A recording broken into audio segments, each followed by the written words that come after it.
Hola, ¿qué tal? ¿Cómo están? Bienvenidos a Proyecto Apocalipsis, una nueva semana que nos encontramos para seguir estudiando la Biblia, para seguir recorriéndola en nuestra aventura, nuestro viaje, ¿no? Que comenzamos allá por Génesis 1.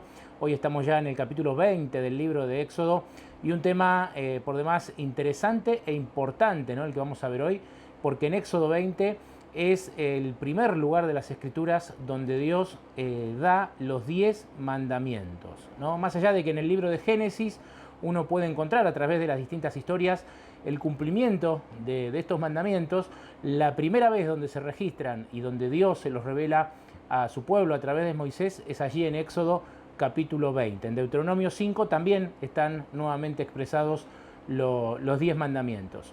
El título que elegimos para abordar el tema de hoy es Los 10 mandamientos. Un tema de relación, es una cuestión de relación, son una cuestión de relación los 10 mandamientos.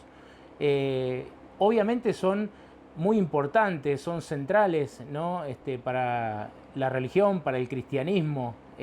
Los 10 mandamientos es algo elemental, es algo central, ¿no? de las Escrituras, porque como muchos dicen, los 10 mandamientos expresan el carácter de Dios, ¿no? Los 10 mandamientos expresan la manera en que Dios piensa, expresan lo que Dios quiere para su creación, para sus criaturas. Y bueno, hay muchísimo material acerca de los 10 mandamientos, como también hay mucho debate acerca de los mandamientos, ¿no? Porque hay quienes dicen que están caducados, que no corren más, que no hay que aplicarlos en la actualidad. ¿Será esto así? ¿Será que la ley eterna de Dios, que el carácter de Dios se puede cambiar, se puede modificar? ¿Será que el hombre lo puede alterar? Hay muchas preguntas interesantes en relación al tema de los 10 mandamientos y bueno, muchas de ellas vamos a tratar de contestarlas en nuestro estudio de hoy. Qué importantes serán los 10 mandamientos que cuando Moisés, ¿no? Dios le manda allí construirle una casa en el desierto, donde construyen el santuario, ¿no? Que más adelante luego sería el templo, en la época del rey Salomón, pero cuando construyen allí el santuario móvil en el desierto, justamente una de las cosas que ellos tenían en el lugar más sagrado del santuario, ¿no? Que el santuario tenía el lugar santo, el lugar santísimo. Bueno, el lugar santísimo era el área más sagrada del santuario, en algún momento esto lo vamos a poder estudiar. Allí estaba el arca de la alianza o del pacto, y una de las cosas, la más importante que había allí adentro, justamente eran los 10 mandamientos, ¿no? Así que qué importantes y qué central era el papel, el rol de los 10 mandamientos que estaba dentro del santuario, en el lugar más sagrado del santuario donde se manifestaba la presencia de Dios. También es interesante, y esto más adelante, pero en algún momento, si Dios permite, también lo vamos a estudiar. Es interesante que cuando Moisés recibe las instrucciones para levantar ese tabernáculo, ese santuario, allí en el desierto, se le dice claramente que lo haga según el modelo, ¿no? que se le iba a mostrar, y ese modelo era basado en un santuario original que está en el cielo. En el libro de Hebreos, en la Biblia, se habla de este santuario que está en el cielo. Es un tema que quizás se tendría que conocer más, que se tendría que estudiar más entre los cristianos. No se habla mucho de esto, pero está en la Biblia, está en las Escrituras. Si ustedes ven aquí vamos a ver seguramente más adelante en el libro de Éxodo, cuando Dios le da las instrucciones a Moisés, le dice, hazlo según el modelo, ¿no? del santuario que está en el cielo. Y en Hebreos nos habla de un santuario que está en el cielo. O sea que, así como en el santuario terrenal, los 10 mandamientos estaban dentro del arca de la alianza, en el lugar más sagrado, si es una copia del santuario que está en el cielo, uno entiende que la eterna ley de Dios, los 10 mandamientos,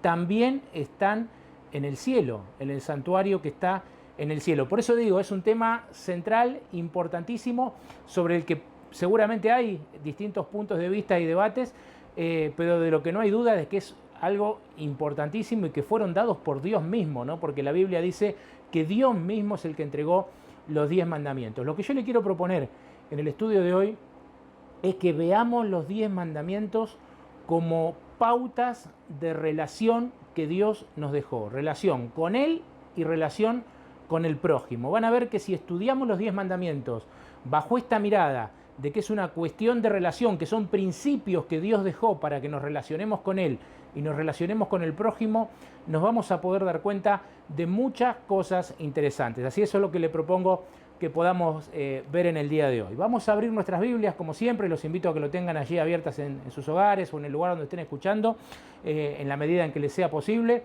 en Éxodo, en el capítulo 20. ¿No? Éxodo 20 dice: entonces Dios habló estas palabras: yo soy el Señor tu Dios, que te saqué de Egipto, de casa de servidumbre. Acá Dios se presenta a Moisés y a Israel como su Dios, ¿no? Yo soy, el gran yo soy, ¿no? Del que venimos hablando en varios de los capítulos y episodios anteriores. Yo soy, ¿no? Dice el Señor tu Dios, y yo soy el que te saqué de la tierra de Egipto, el que te saqué de la esclavitud, el que te saqué de la servidumbre. Y viene aquí pegadito el primer mandamiento, ¿no? En el versículo 3 dice: no tendrás otros dioses fuera de mí. El primer mandamiento: no tendrás otros dioses fuera de mí. Si nosotros lo vemos desde el punto de vista de una relación o de principios de relación, ¿no? Como dije recién, cobra mucho sentido, ¿no? Porque Dios, ese Dios poderoso, ese Dios que vio la opresión de su pueblo, ese Dios que mandó a Moisés para sacarlos de Egipto con mano poderosa, para darles una tierra prometida, con un propósito, como vimos la semana pasada en el episodio anterior, que si no lo vieron, les recomendamos que lo puedan ver también, para ver el panorama completo junto con lo que estamos estudiando hoy. En el episodio anterior vimos el propósito, ¿no? ¿Por qué Dios saca a Israel? ¿Por qué Dios lo elige?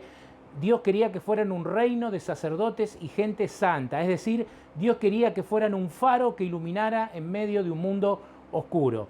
Cuando Israel como nación, en los tiempos de Cristo, rechaza este cometido, habíamos leído también en Primera de Pedro que Dios llama a los cristianos a cumplir esta función.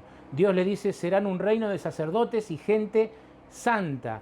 Bueno, ese Dios, ¿no?, que aparta a un pueblo, que le da un propósito, le entrega estos mandamientos, estos principios, para que el pueblo pudiera gozar de una excelente relación con Dios, ¿no?, con su Creador, por ende con el prójimo, y por ende poder ser justamente un faro y una luz en medio de un mundo de oscuridad y de tinieblas que se rige por los principios del enemigo, por los principios del diablo, y que son totalmente opuestos a los 10 mandamientos, ¿no? Porque todo lo malo que conocemos, que es instigado, según la Biblia, por el diablo, se opone a estos principios que Dios nos enseña en su palabra y que están sintetizados de alguna forma en estos 10 mandamientos, que quiero insistir con la idea, me gustaría que hoy lo podamos ver como principios de relación con Dios o de relacionamiento con Dios y con el prójimo. El Señor aparece entonces allí en los versículos 2 y 3 con el primer mandato diciendo: yo soy el Señor tu Dios, ¿no?, que te saqué de Egipto, de casa de servidumbre, no tendrás otros dioses fuera de mí. Y les decía que esto tiene mucha lógica desde una perspectiva de relación, ¿no? Donde Dios dice: yo soy el Señor, yo soy tu Señor, yo soy tu Dios, no tendrás otros, ¿no? O sea, si lo vemos como una relación, si se quiere, para tomar un ejemplo, por ahí lo más fácil que podamos acudir es un ejemplo de un matrimonio, ¿no? O sea, donde el esposo le dice a la esposa: yo soy tu marido, obviamente, ¿no?, por lógica, no tendrás otros, ¿no? Bueno, y acá Dios le dice a su pueblo: yo soy el Señor tu Dios, no tendrás otros, ¿no? No tendrás otros dioses delante de mí. Y ahí nos encontramos con el primer mandato. En el versículo 4 aparece el segundo mandamiento, donde dice: no te harás imagen ni ninguna semejanza de lo que esté arriba en el cielo, ni abajo en la tierra, ni en las aguas debajo de la tierra. No te inclinarás a ellas, ni las honrarás, porque el Señor tu Dios soy yo.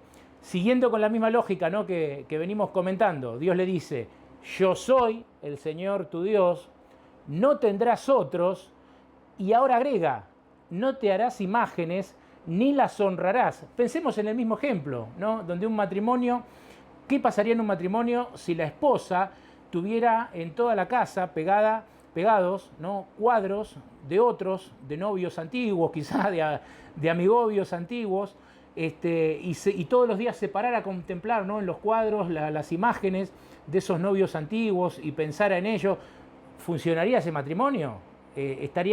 ¿Andaría bien la relación en ese matrimonio?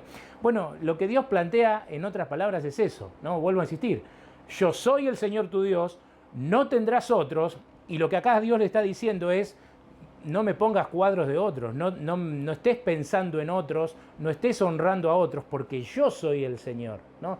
Desde el punto de vista de una relación, fíjense cómo esto cobra una lógica tremenda, ¿no? Una lógica tremenda lo que Dios le está pidiendo a sus hijos y lo que Dios pide hoy aún a sus hijos, ¿no? Porque la ley de Dios es eterna, dice la Biblia, la ley de Dios no cambia. Dios es el mismo, ayer, hoy y por los siglos, y es lo que Dios sigue pidiendo a su pueblo, una relación íntima, una relación cercana donde nadie se interponga en el medio. ¿Por qué dice esto de arriba en los cielos, abajo en la tierra o debajo de sus aguas?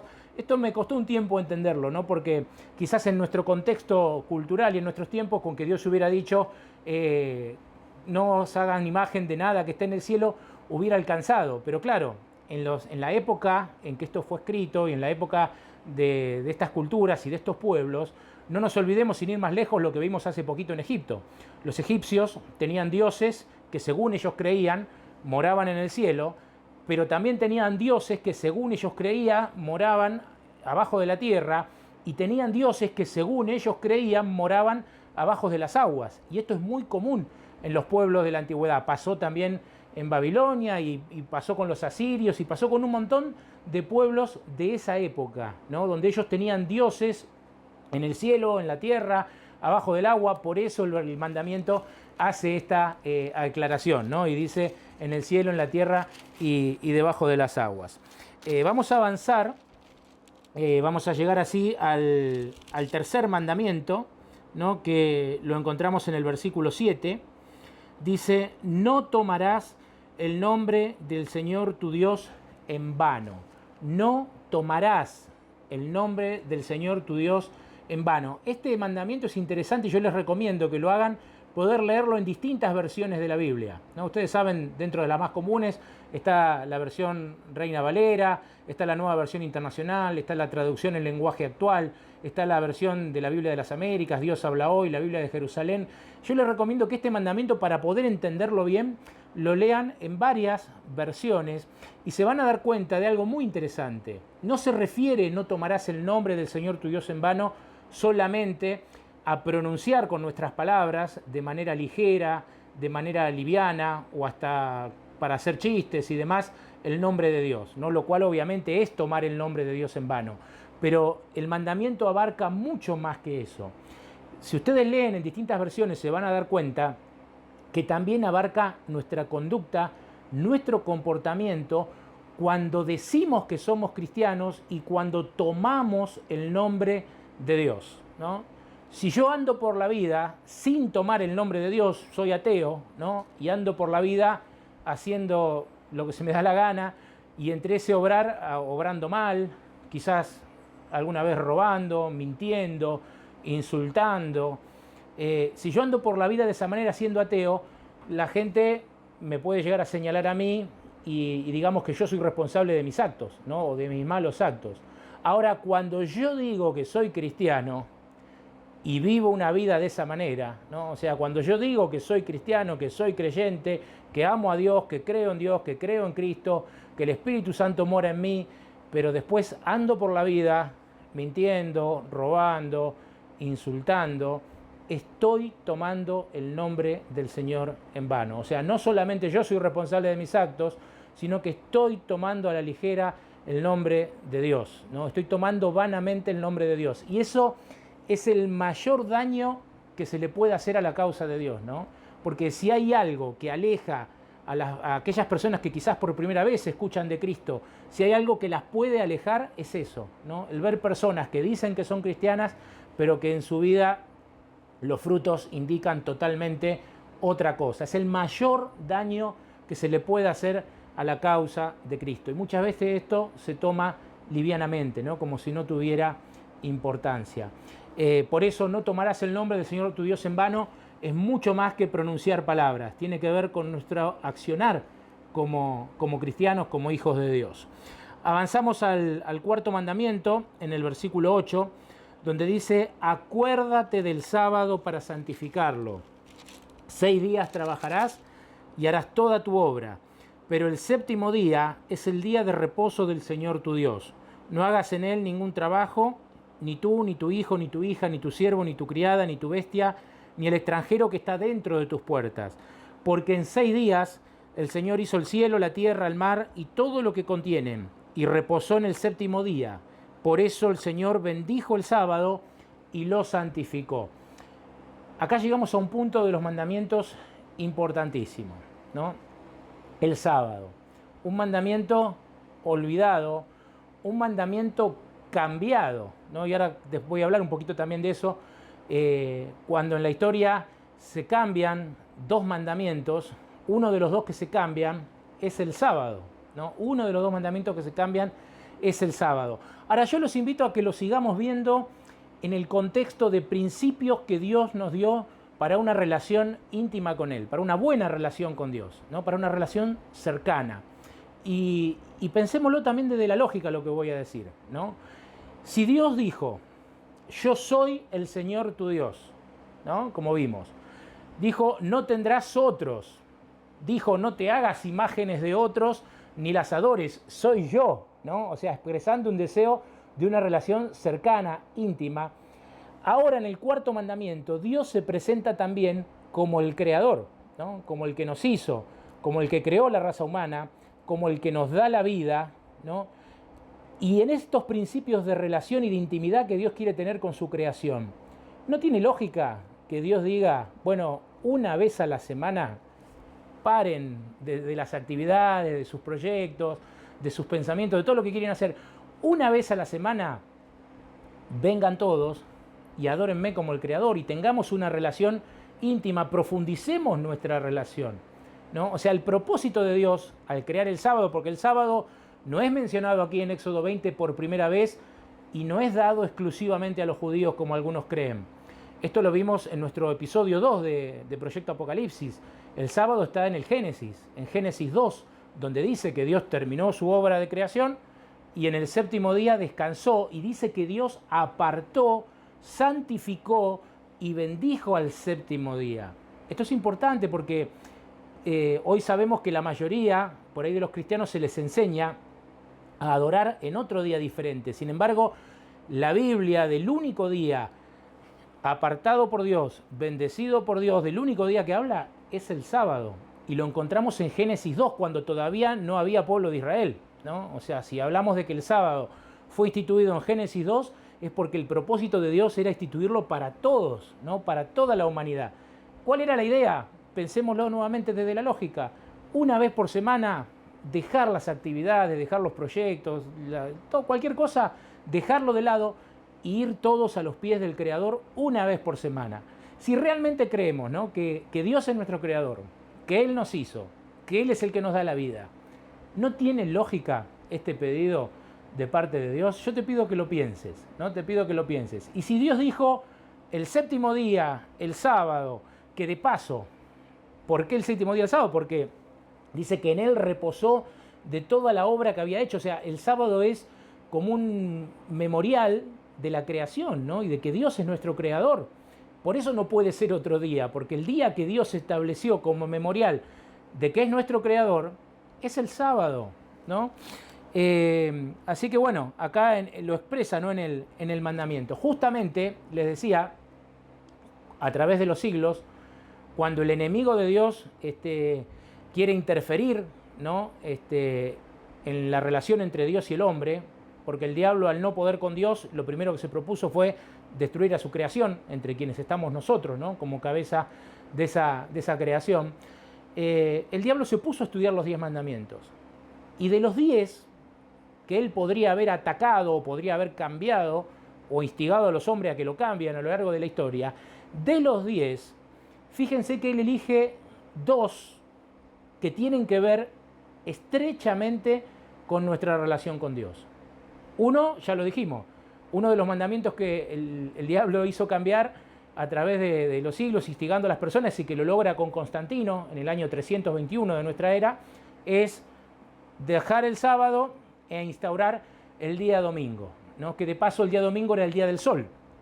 Los pueblos paganos acostumbrados a adorar al sol, los cristianos, y bueno, a ver, vamos a mirar qué le podemos decir a los cristianos. Cristo resucitó en domingo, ¿no? Que es cierto, Cristo resucitó en domingo, pero en ninguna parte de la Biblia dice que debemos adorar el domingo porque Cristo haya resucitado un domingo. Eso no lo vamos a encontrar. Si ustedes encuentran un texto donde la Biblia diga esto, yo los animo a que lo escriban aquí en nuestro canal, en los comentarios, escríbanlo.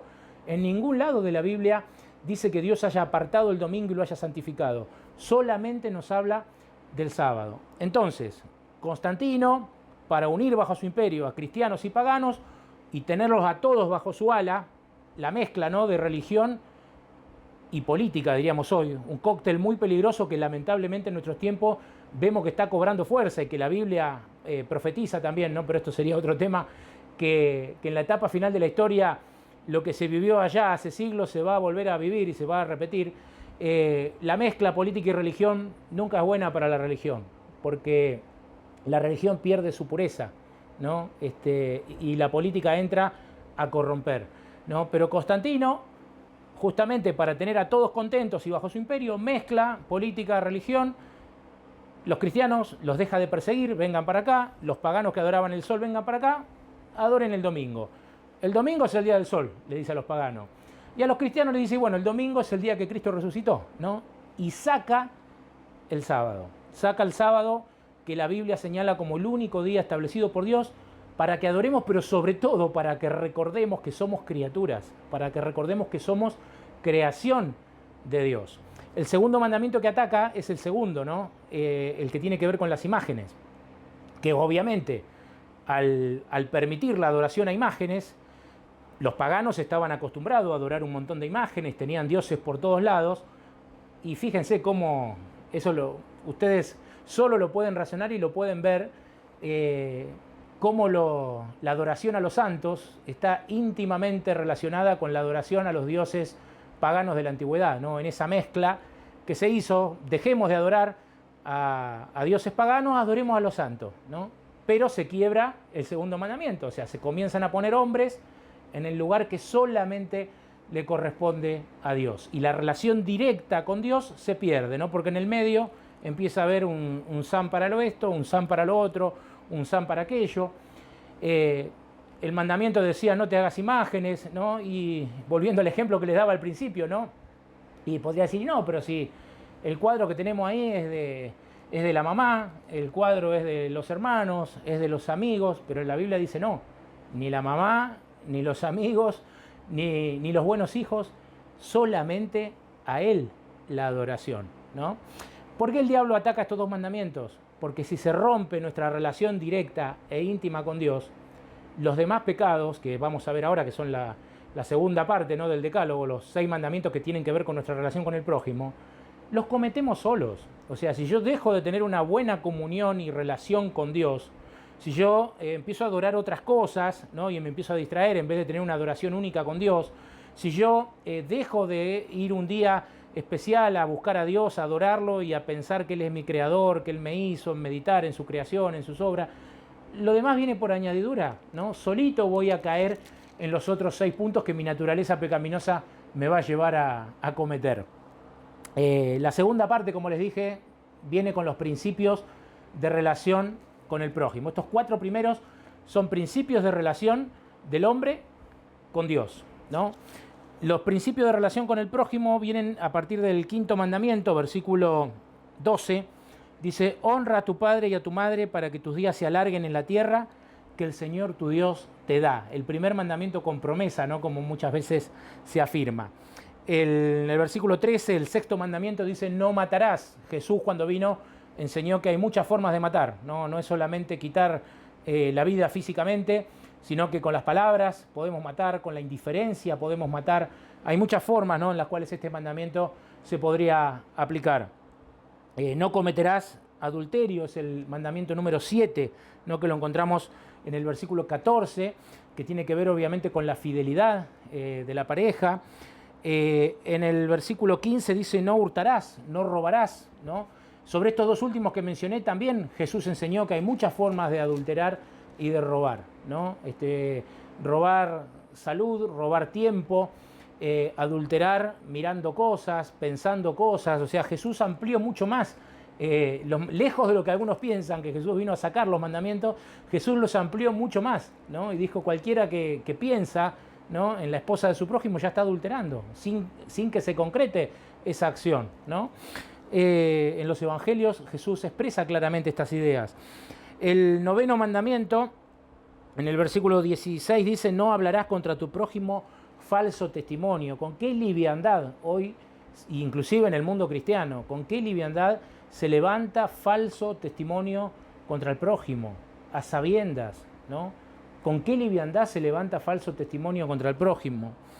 Y el versículo 17, en el 10º mandamiento, dice, no codiciarás la casa de tu prójimo, no codiciarás la esposa de tu prójimo, ni su siervo, ni su criada, ni su buey, ni su asno, ni cosa alguna de su prójimo. Yo siempre digo que este mandamiento, ¿no?, el de no codiciarás, resume un poquito o sienta las bases de los otros, ¿no? Porque por codicia se mata, por codicia se adultera, por codicia se roba, y a veces por codicia, ¿no?, del buen nombre y honor de alguna otra persona se difama, ¿no? Se levanta falso testimonio. La codicia está en la base y en la raíz, ¿no?, de todos estos mandamientos.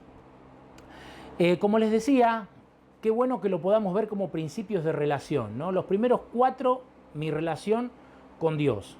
Estos otros 6 que vimos un poco más rapidito, mi relación con el prójimo. Y a su vez, a mí me gusta hacer una subdivisión acá, ¿no?, en estos 6 que tienen que ver con nuestra relación con el prójimo. Y podría decir que hay 2 mandamientos que tienen que ver, o 2 mandamientos que tienen que ver con principios que apuntan a la relación con nuestra familia, ¿no? Y justamente son el mandamiento de honrar al padre y a la madre y el mandamiento de no cometer adulterio. Esos 2 tienen que ver con la familia.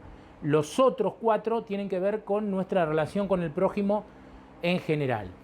¿Será que están vigentes estos principios de relacionamiento hoy? ¿Será que están vigentes estos conceptos que Dios dejó a su pueblo, estos principios que Dios dejó a su pueblo para que nos relacionemos mejor con Él, para que nos relacionemos mejor con el prójimo? A mí me gusta mucho la figura de los mandamientos como un muro protector, ¿no? Cuando yo era chico, miraba con mi abuelo, recuerdo las películas de vaqueros, ¿no?, donde venían a atacar los indios y los vaqueros ponían las carretas en círculo para protegerse. Y mientras no cayera ninguna carreta, ellos estaban seguros, ¿no? Ahora, cuando los indios lograban entrar por uno, o sea, hacían caer una de las carretas y rompían el círculo y entraban, el desastre estaba asegurado. Los mandamientos son como las carretas, ¿no? Los mandamientos son un muro protector que Dios estableció para su pueblo. Qué distinta, qué diferente sería o puede ser nuestra vida si vivimos dentro de estos principios de relacionamiento con Dios, con el prójimo, con la familia, ¿no? Se puede marcar una diferencia notable. Y esto está íntimamente relacionado con el propósito que vimos que Dios dio, ¿no?, en la antesala de los 10 mandamientos. Ustedes serán un reino de sacerdotes y gente santa. Dios quiere hoy que nosotros seamos ese reino de sacerdotes y gente santa. Dios quiere que seamos ese faro que ilumine en medio de este mundo lleno de oscuridad. ¿Cómo lo podemos hacer? Viviendo dentro de este muro, ¿no?, de protección, viviendo dentro de estos principios de relacionamiento con el prójimo, que no están caducos, que no se vencen. De paso, ¿no?, quienes dicen que la ley fue crucificada en la cruz, por un lado, desde humildemente, ¿no?, desde lo personal, creo que confunden, ¿no?, porque hay distintos tipos de leyes que Dios da en el Pentateuco, en los primeros 5 libros de la Biblia, fundamentalmente en Éxodo, ¿no?, Levítico, demás. Hay distintas leyes que Dios da, y dentro de esa ley está esto, que son los 10 mandamientos, conocida como la ley moral, pero después estaban las leyes ceremoniales, estaban las leyes sanitarias, de salud, las leyes de relacionamiento. Algunos de eso vamos a ver en los próximos capítulos. Lo que queda clavado en la cruz son las leyes ceremoniales, ¿no? Es decir, todas aquellas ceremonias que los israelitas hacían que prefiguraban al Mesías, ¿no? Por ejemplo, el sacrificio del Cordero. Cuando Cristo, el Cordero de Dios, muere en la cruz, ya no hacía falta seguir matando el corderito, que era un símbolo de ese Mesías que iba a venir. Entonces, lo que caduca en la cruz son esas leyes ceremoniales. La ley moral que expresan el carácter de Dios son inmutables, no hay forma de que puedan cambiar. Y si lo vemos como principios de relacionamiento, pensemos que es mucho más lógico pensar que no hay forma de que esto pueda cambiar. Ahora, lo interesante es que para quienes dicen que la ley de Dios no corre más, que están caducos los mandamientos, no apuntan a toda la ley, sino que apuntan especialmente al sábado, ¿no? Esto también es para pensarlo. ¿Por qué dicen que el que caducó fue el sábado, ¿no? Si el sábado está puesto allí en el Edén por Dios como un memorial con el propósito de que una vez por semana recordemos que tenemos un Creador, meditemos en Dios, meditemos que hay un Creador que nos hizo, que nos cuida. ¿Por qué apuntan especialmente al sábado, ¿no? Eso también es para pensarlo y para meditarlo. Voy a terminar, para no pasarme más del tiempo que generalmente le damos a los videos, algo que también es interesante, porque cuando uno lee los 10 mandamientos generalmente lee hasta acá y los deja, ¿no? Y no termina de leer todo el capítulo 20. Es interesante que al final del capítulo 20 dice en el versículo 22, el Señor dijo a Moisés, así dirás a los israelitas, ustedes han visto que les hablé desde el cielo, no hagan ningún dios de plata ni de oro para ponerlo junto a mí. Altar de tierra me harás y sacrificarás sobre él tus holocaustos, tus ofrendas de paz, tus ovejas, tus vacas. Donde yo establezca la memoria de mi nombre, vendré a ti y te bendeciré. Y si me levantas altar de piedras, no lo labres de cantera o de cantería, porque si alzas herramientas sobre él, lo profanarás. Qué interesante, ¿no? Que los 10 mandamientos terminan con Dios reiterando el segundo mandamiento, ¿no? Diciendo, no se hagan imagen, ¿no? ¿Por qué? Porque Dios tenía claro que los 10 mandamientos son principios de relación, ¿no? Entonces no tenía que haber nada en el medio. Y Él refuerza el segundo mandamiento después de haber dado los 10. No se hagan imagen. Es más, Dios le dice, si me vas a hacer un altar, hacelo de tierra, ¿no? Como diciendo, nada que después pueda confundirse y ser objeto de adoración. Por eso le dicen, y bueno, y si lo haces de piedra, no lo talles, ¿no? Porque Dios no quería ídolos, no quería que sus hijos adoraran otra cosa más que a Él, ¿no? Al único Dios verdadero, al gran yo soy. Deseo de corazón que estos principios, ¿no? Que Dios dejó en su palabra, que estos 10 mandamientos los podamos ver de esta manera, como principios para relacionarnos correctamente con Dios y cumplir con el propósito de Él de ser un reino de sacerdotes y gente santa, lo que Dios desea para todo el cristianismo, para todos los cristianos, que podamos iluminar y podamos llevar la luz de Dios en medio de este mundo de oscuridad. Desde ya, como siempre, gracias de corazón por acompañarnos, gracias por compartir los videos. Le pedimos por favor que lo sigan haciendo, que sigan compartiendo, que sigan invitando a los amigos y amigas para que se suscriban gratuitamente al canal y así puedan estar al tanto cada vez que surge un video nuevo, que le puedan dar un me gusta, que puedan hacer un comentario. Todo eso nos ayuda a que este mensaje de la Biblia llegue cada vez a mayor cantidad de personas. Que tengan una muy bonita semana. Que Dios los bendiga y que puedan aplicar, que podamos aplicar estos 10 principios de relacionamiento que Dios nos ha dejado en su palabra y que nosotros los conocemos con el nombre de los 10 mandamientos. Que Dios los bendiga.